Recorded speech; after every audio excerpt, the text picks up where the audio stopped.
கீழே வந்து போயிரும்.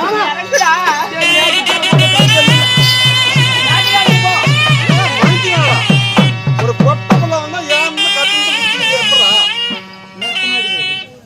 எப்படி ஒரு பொட்டப்புல வந்தா இவ்வளவு அடக்க சொக்கமா நம்ம நடந்துக்கணும். அதுக்கு போன உடனே ஏன்னு கட்டி பிடிச்சிட்டா எப்படி அது? நான் தான் யாருன்னு அவன் என்னத்துக்கு நிமித்தி விட்டு காட்டுறான்? ஏய் அந்த பிள்ளைங்க வந்து அறியா பிள்ளைங்க அப்படிதான் நிக்கீங்க. நிமித்தி விட்டு காட்டுறதா? நிமித்தியே காமிச்சாங்க. நீ தானே போய் சல்ல ஏறிக்கிட்ட. ஆள பாரு, மூஞ்ச பாரு, முகரை பாரு, அவளை பாரு, இவளை பாரு, ஆளு பாரு, தெல்ல பாரு, ஏத்தி பூஜை இருக்கு, தேடு இருக்கு, தெல்ல இருக்கு, நாடு இருக்கு, தக்காளி கட்டில் பாரு, கொள்ளை பாரு, வீடு பாரு, கொடக்காய் பாரு, அங்க பாரு, இங்க பாரு, மத்தாளக்கார பொண்டாடி பாரு, கொள்ளக்கார பூஜை பாரு, கொட்டிக்கார